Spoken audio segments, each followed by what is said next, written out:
Louvado seja o nome do Senhor.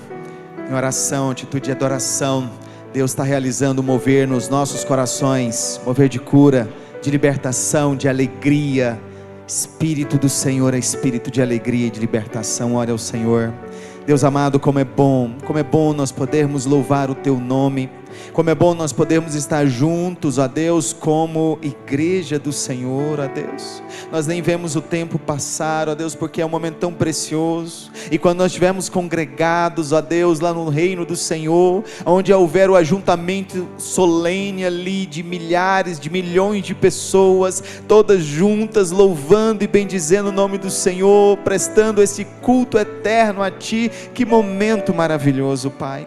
Deus, muito obrigado por todos aqueles que estão quebrantados nessa noite, Pai. Muito obrigado por todos aqueles que se humilham na Tua presença. Muito obrigado por todos aqueles que não murmuram, ó Pai. Deus, muito obrigado por todos aqueles que têm gratidão em seus corações. Muito obrigado, ó Deus, por todos aqueles que têm fé, esperança no Deus vivo e poderoso e têm buscado uma vida de santidade e santificação. Santificação na sua casa, santificação no seu trabalho, santificação na sua universidade, na sua empresa, na sua escola, onde ele for. Ele é um santo do Senhor, a levar a paz do Senhor para todos. Em nome de Teu Filho amado Jesus Cristo é que nós oramos. Amém.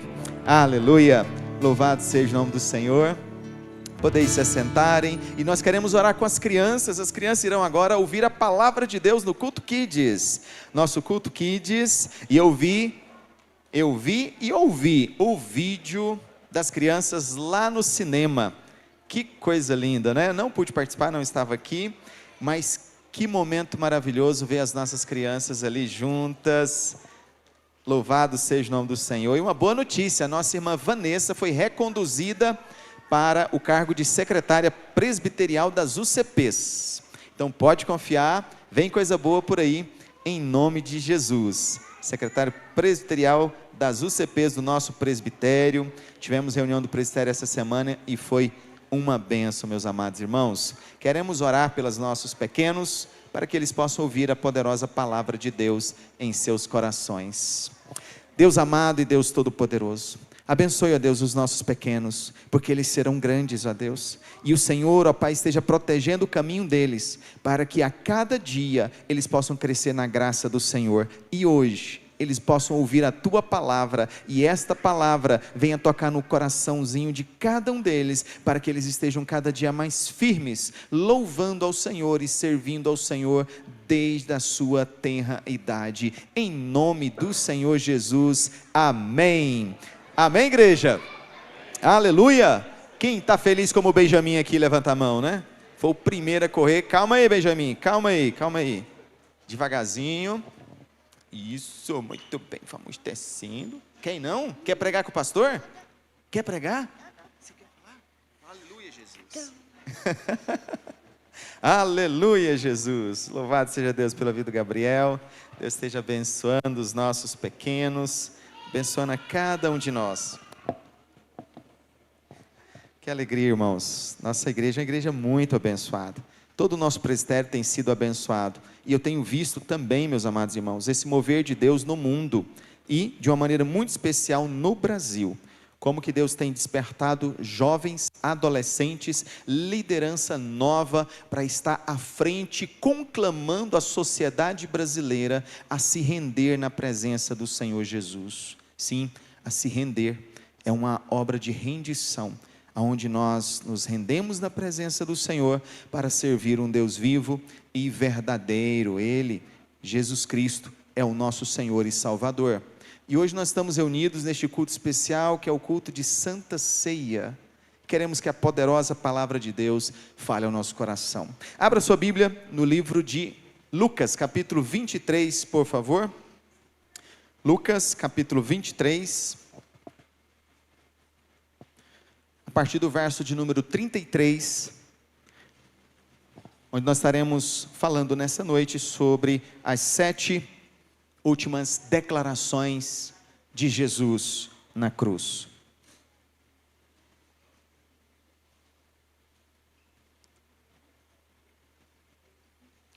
Lucas 23, verso 33 até o 46. Todos encontraram, amém? Oh, misericórdia. Misericórdia aqui para mim. Amém. Quando chegaram ao lugar chamado Calvário, ali o crucificaram, bem como aos malfeitores, uma à direita, outro à esquerda. Contudo Jesus dizia: Pai, perdoa-lhes, porque não sabem o que fazem. Então, repartindo as vestes dele, lançaram sortes. O povo estava ali e a tudo observava. Também as autoridades zombavam e diziam: salvou os outros, a si mesmo se salve, se é de fato o Cristo de Deus, o escolhido. Igualmente os soldados o escarneciam e, aproximando-se, trouxeram-lhe vinagre, dizendo: se tu és o rei dos judeus, salva-te a ti mesmo. Também sobre ele estava essa epígrafe, em letras gregas, romanas e hebraica: este é o rei dos judeus. Um dos malfeitores crucificados blasfemava contra ele, dizendo: não és tu Cristo? Salva-te a ti mesmo e a nós também. Respondendo-lhe, porém, o outro repreendeu, dizendo: nem ao menos temes a Deus, estando sob igual sentença? Nós, na verdade, com justiça, porque recebemos o castigo que os nossos atos merecem, mas este nenhum mal fez. E acrescentou: Jesus, lembra-te de mim quando vieres no teu reino. Jesus lhe respondeu: em verdade te digo que hoje estarás comigo no paraíso. Já era quase a hora sexta, e escurecendo-se o sol, houve trevas sobre toda a terra até a hora nona, e rasgou-se pelo meio o véu do santuário. Então Jesus clamou em alta voz: Pai, nas tuas mãos entrego o meu espírito. E dito isto, expirou. Até aqui, meus amados irmãos. A palavra de Deus é poderosa. A palavra de Deus tem poder. Quando nós olhamos para a criação, a forma como Deus diz: haja e houve. Deus criou o sol, meus irmãos. Se nós olharmos e colocarmos o sol ao lado da Terra, do planeta Terra, o planeta Terra é um pingo, é pequenininho perto da dimensão do sol.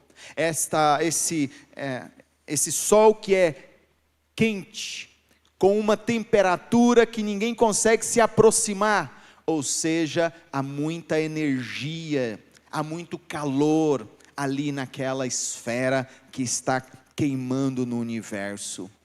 Imagine alguém que com apenas o poder da sua palavra é capaz de fazer tal coisa. Num único dia, tal é o poder de Deus, o poder da sua palavra. E nós vemos esta palavra sendo experimentada na vida das pessoas que tiveram contato com Jesus. Como a mulher Ciro-fenícia, uma mulher de origem grega, que chega para Jesus pedindo: olha, minha filha está horrivelmente possessa, livra ela, Senhor. Mas Jesus estava atarefado com muitas coisas por fazer e diz: olha, minha prioridade é o meu povo, eu não posso fazer isso agora, eu não tenho condição de fazer isso agora. Jesus começou a dizer: olha, não é para você, não é o momento seu. E ela clamou na presença de Jesus, dizendo: Senhor, mas até os cachorrinhos, eles comem das migalhas que caem da mesa dos seus donos. E naquele momento, meus amados irmãos, Jesus olhou para ela e disse: mulher, agora em diante, deste momento em diante, a tua fé livrou a sua filha do poder do demônio. E quando ela voltou, aquela filha estava totalmente curada, liberta para a honra e para a glória do Senhor Jesus. Estava a centenas de quilômetros, pela palavra de Jesus, ela está livre daquele mal, e assim se fez. A palavra de Deus, escrita aqui para nós, é um presente do Todo-Poderoso Deus, um presente do nosso Pai, que nos deu a palavra, a Bíblia Sagrada, porque por meio dela conhecemos o poder e o mover de Deus. Você vem ao culto, ouve uma pregação, mas você é edificado e fortalecido quando você medita na palavra de Deus. Porque ao ler, você é tocado pelo poder que ela tem.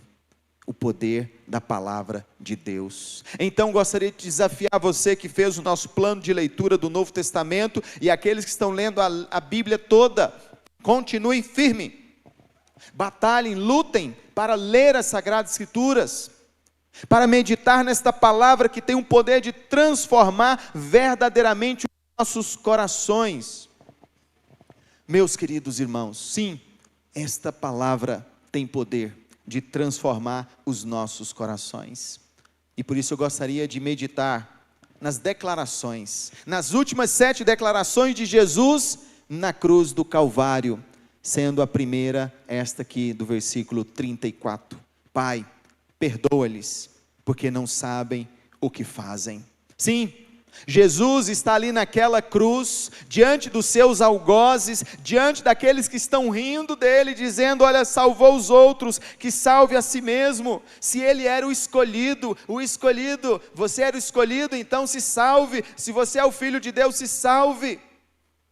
Brincavam, ridicularizavam, ali rasgavam as suas roupas, sorteavam as suas vestes. Ele era humilhado em praça pública, não é uma expressão porque ele estava no Calvário, no Gólgota, mas até chegar ali, ele foi humilhado diante de todas as pessoas, porque lembremos, era a festa da Páscoa, uma sexta-feira, todo o ardil aconteceu durante a noite, na madrugada, um julgamento rápido, apressado, uma condenação logo pela manhã, e quando foi por volta ali do meio-dia, ele já estava na cruz. Mas aquela manhã, ele foi caminhando por entre as pessoas.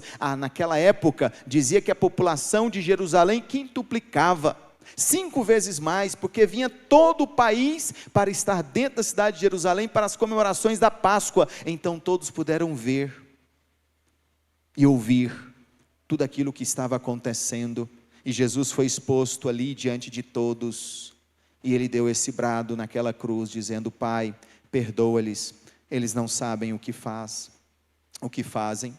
Isso nos mostra, meus irmãos, que Jesus nos ensina que o perdão, ele não depende do nosso estado emocional. Jesus estava abalado, Jesus estava triste, mas Jesus perdoou aquele povo. Sim, foi uma decisão da sua própria vontade, dizendo: olha, vocês não devem nada a mim.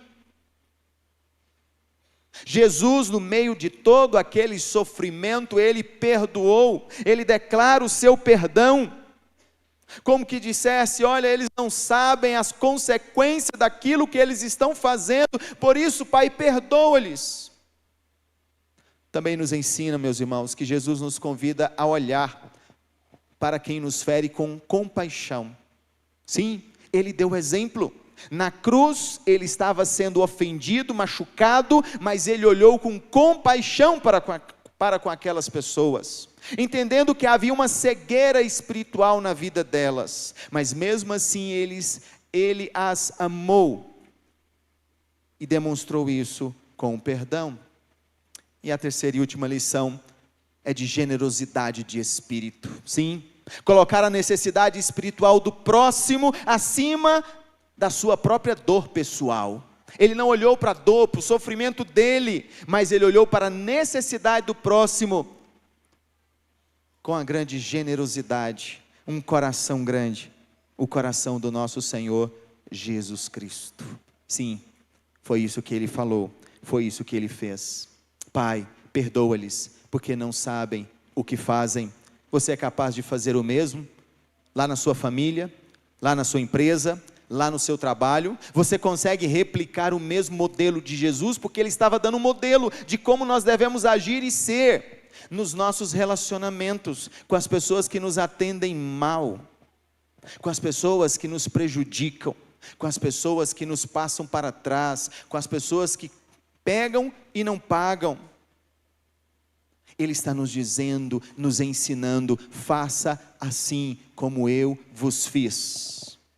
Ele está nos dando a forma como devemos viver e ser luz neste mundo. Seja luz perdoando. amando com generosidade e compaixão o próximo. Mas aqui nesse mesmo texto, no verso 43, ele traz essa declaração também, a segunda declaração: em verdade te digo que hoje estarás comigo no paraíso. 2 ladrões, uma à direita, outra à esquerda, um debochava de Jesus, dizendo: olha, se tu és o Cristo, desce daí. E o outro repreendia, dizendo: você não teme a Deus? Mesmo estando debaixo da mesma sentença, você não teme a Deus? Sim, há muitas pessoas arrogantes, há muitas pessoas que debocham da nossa fé, debocham dos pastores, chamam de pastor, né, de pastar, em alto e bom som para toda a internet ver. Não, você é seguidor de um pastor, é porque você está pastando. Nos chamam de gado, porque somos pastoreados por pastores. Sim, eles falam isso de boca cheia. E qual o sentimento que eu devo ter, meus irmãos? Jesus não falou nada para aquele homem que estava acusando ele. O momento dele chegaria. Mas para aquele que virou para Jesus e disse: Senhor, lembra-te de mim quando vieres no teu reino. Jesus disse: hoje mesmo estarás comigo no paraíso, meu querido. A lição que nós aprendemos aqui é que ninguém é bom o suficiente para merecer o céu. Ninguém é bom o suficiente para merecer o céu. Mas também, que é o nosso caso, né? Ninguém é mau o suficiente que não possa ser alcançado pela graça. Porque este homem, ele não foi batizado, ele não deu dízimo, ele não deu testemunho, ele não teve tempo de ser crente. Mas quem salva é Jesus, e salva pela graça. Alguns dizem que a salvação é de graça, né? Não, a salvação não é de graça. A salvação é pela graça. Porque ela custou muito, e custou o sangue de nosso Senhor Jesus Cristo, meus amados. Sim, Ele está demonstrando que o seu amor é tão grande que nos dá derramado sobre nós a sua graça, o seu amor maravilhoso. E lá, só corre lá, no Evangelho de João. E aí eu peço que você possa ir em João capítulo 19, versículo 26, para a terceira declaração. A terceira declaração de Jesus na cruz é algo relacionado à sua família, ao seu coração afetivo, à sua mãe. Sim, a sua mãe, que era viúva. A Bíblia não fala quando José faleceu, mas ele não estava mais ali. Mas estava ali um adolescente, um jovem, o mais novo de todos os apóstolos, João, o discípulo amado. Estava ao lado de Maria, junto a ela, confortando-a naquele momento, quando Jesus olhou e ainda teve tempo, aqui no capítulo 19, versículo de número 26, vendo Jesus a sua mãe, junto a ela o discípulo amado, disse: mulher, eis aí o teu filho. Depois disse ao discípulo: eis aí a tua mãe. Sim, ele estava dizendo: Maria, ele será seu filho agora. João será o seu filho, e João, ela será sua mãe. E de fato ele o fez, e de fato ele a viu falecer, esteve ao lado dela até o último dia da sua vida, porque João foi o último dos apóstolos a falecer, provavelmente na idade de 110, 115 anos de idade, lá na ilha de Patmos, escrevendo o livro de Apocalipse. Sim, nos mostra claramente que o amor de Deus não anula nossa responsabilidade com aqueles que dependem de nós. Honrar pai e mãe é um mandamento que Jesus guardou até o último momento, e que nós devemos guardar, devemos cuidar dos nossos pais, mesmo e principalmente na sua velhice, cuidar deles, ampará-los e fortalecê-los, mesmo diante das lutas. Alguns dizem: eu não posso porque eu estou muito ocupado. Bem, Jesus estava muito ocupado naquela cruz, mas naquele momento ele ainda teve tempo de dizer: olha, agora você tem um novo filho, eu deixo um novo filho no meu lugar. Eu vou, mas eu deixo alguém no meu lugar.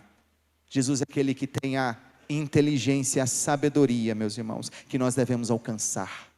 Ele cuida de cada detalhe e preenche as lacunas, fortalece os corações para que as famílias estejam fortalecidas, e nós de certa forma vivemos isso na igreja, e eu te convido, viva isso sempre na tua igreja. servindo e louvando ao nosso Senhor Jesus Cristo. E a quarta declaração: Deus meu, por que me desamparaste? Lá em Marcos capítulo 15, versículo 34. Um texto tão conhecido que remete ao Salmo de número 22. Sim, porque o Salmo de número 22 está proclamando que Jesus, o Filho de Deus, passaria por essa situação. Seria um momento de maior agonia, talvez estivesse aqui por volta das 3 horas da tarde, significa que já havia cerca de 3 horas de intensa escuridão, pois ao meio-dia o céu fugiu, houve uma escuridão sobre a terra. Naquele momento, alguns cientistas até dizem que naquela época houve um grande eclipse naquela região, uma grande escuridão. Deus move todo o universo, mas naquele momento de dor, daquela escuridão, é um momento de desamparo. Jesus está desamparado. E por que Ele está desamparado? Porque Ele está sofrendo a punição pelos nossos pecados, pelo meu e pelo seu pecado.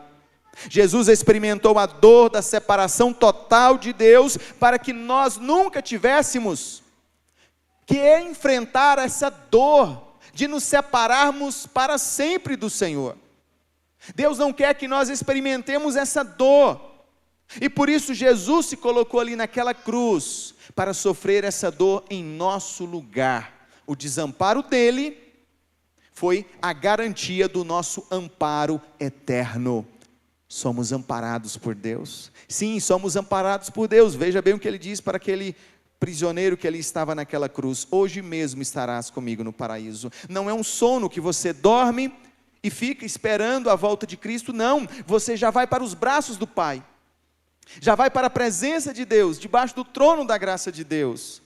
Que coisa maravilhosa, meus irmãos, sermos honrados por Jesus Cristo. Quem é Jesus? Alguns dizem: Ele é Deus, Ele só é Deus, um humano não poderia passar por tudo aquilo, mas Ele veio, conduído pela nossa realidade, Ele nos amou.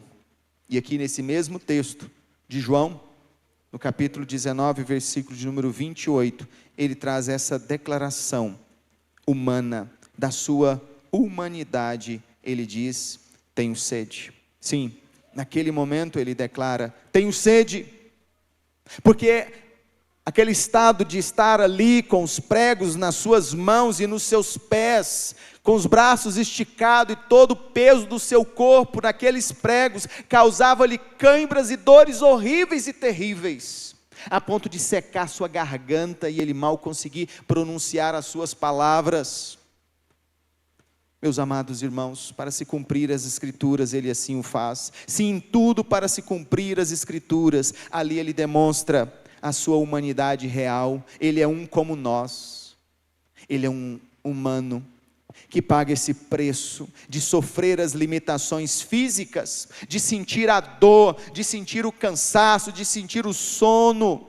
Tudo isso para se tornar o sumo sacerdote que conhece as nossas dores, que sabe do nosso sofrimento e que diz: olha, não desista. Mas há um paradoxo aqui. Nós não conhecemos Jesus como a água viva, a fonte da água viva. Agora a fonte da água viva parece que havia secado, mas é um aparente paradoxo. Não é que secou, meus amados, mas é porque Cristo estava experimentando a sede mais terrível, para que nós jamais tivéssemos a falta de Deus em nós, para que nós tivéssemos a sede saciada, para que nós pudéssemos usar desta água viva, como cantamos e louvamos a Deus aqui. Sim, na nossa vida, Ele passou por essa sede física, pela privação total, para que nós pudéssemos ter a nossa sede espiritual saciada. E até aqui, nós vemos o perdão, a primeira declaração de Jesus: Pai, perdoa-lhes. A segunda: hoje estarás comigo no paraíso, a salvação, o relacionamento, mulher, eis aí o teu filho. A angústia espiritual: Deus meu, por que me desamparaste? O sofrimento físico: tenho sede. E a sexta e penúltima palavra, aqui também em João 19, versículo 30, está consumado. tetelestai no grego, e nós pastores costumamos falar muito tetelestai, né? Tetelestai, porque era uma palavra muito usada no grego em várias situações. Por exemplo, se era na família, o filho dizia para o pai: tetelestai, pai, ou seja, está feito. Lembra daquele serviço que o senhor pediu para mim? Tetelestai, está feito. No comércio era muito usado para dizer: olha, a sua dívida foi paga, leve aqui o seu comprovante, e marcava lá: tetelestai, pago. Ou então ele comprava um objeto, recebia o comprovante e colocava o carimbo ali: pago, está pago. Na justiça, também com o mesmo sentido de está cumprido, a dívida paga, está cumprido a sua pena, tetelestai, pago, você cumpriu, está livre, porque Jesus veio fazer tudo isso. Ele veio pagar a nossa dívida, ele sofreu a nossa dívida, ele pagou o nosso preço, a nossa dívida. Sim, ele fez isso por nós, para que nós pudéssemos encontrar a salvação nele, em Cristo Jesus, nosso Senhor e nosso Salvador.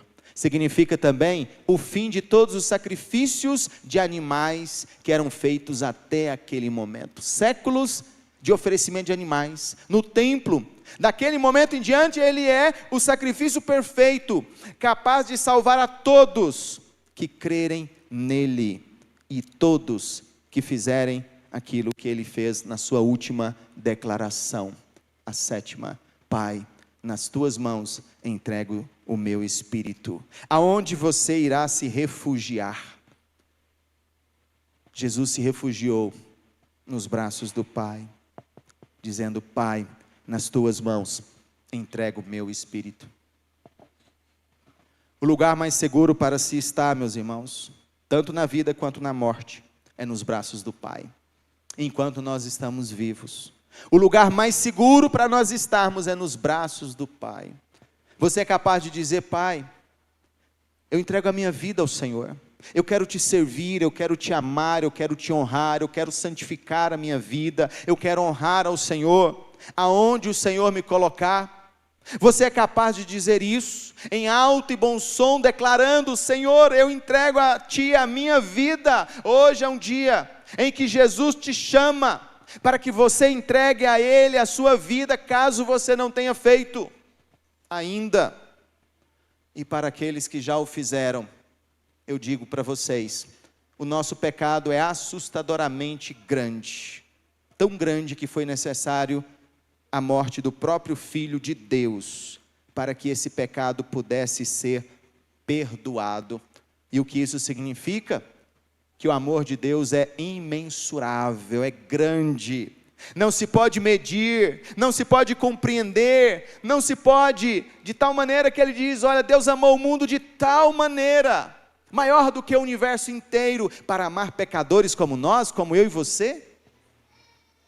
Deus é maravilhoso, Deus é lindo. Esse Deus entregou pela graça o seu próprio Filho. E por isso nós dizemos: a salvação em Jesus Cristo é pela graça, é por Ele, não é pelas nossas obras, não é pelo que nós podemos fazer, mas é pelo que Ele fez por nós.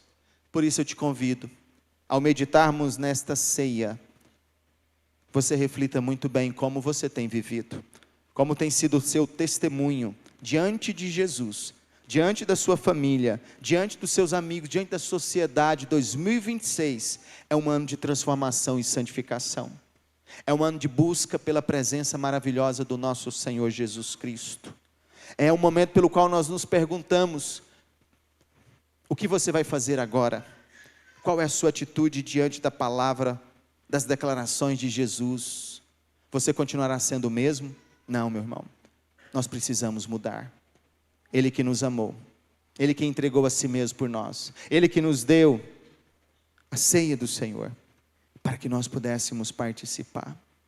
E eu quero te convidar, mesmo assentado, feche os seus olhos, vamos orar neste momento, e você vai fazer essa declaração: Senhor, eu entrego a Ti a minha vida, eu quero estar nos Teus braços, nos Teus braços.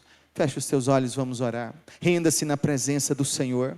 Deus amado e Deus todo-poderoso, Pai, nós nos entregamos a Ti, nessa noite especial, ó Pai, neste culto de Santa Ceia, ó Pai, aonde o Senhor trouxe cada um daqueles, ó Pai, que o Senhor desejou para estar aqui, participando desta ceia, ó Deus, ouvendo e sendo desafiado a participar da nossa classe Nova Vida, para se tornar membro desta igreja, um servo fiel do Senhor, ó Pai, e também agora sim poder participar da Santa Ceia.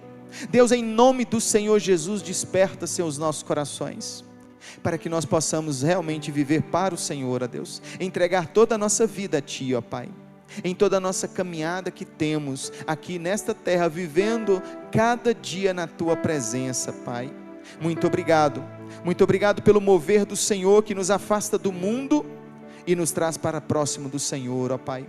Em Ti, ó Pai, nós temos a saciedade, em Ti, ó Pai, nós temos a alegria, a paz e o amor, e é por isso, ó Pai, que nós Te buscamos em oração, em nome do Senhor Jesus Cristo. Amém, aleluia, louvado seja o nome do Senhor. Quero convidar os nossos presbíteros que venham aqui à frente, por favor. Nós estaremos ministrando a ceia do Senhor, pastor Johnny.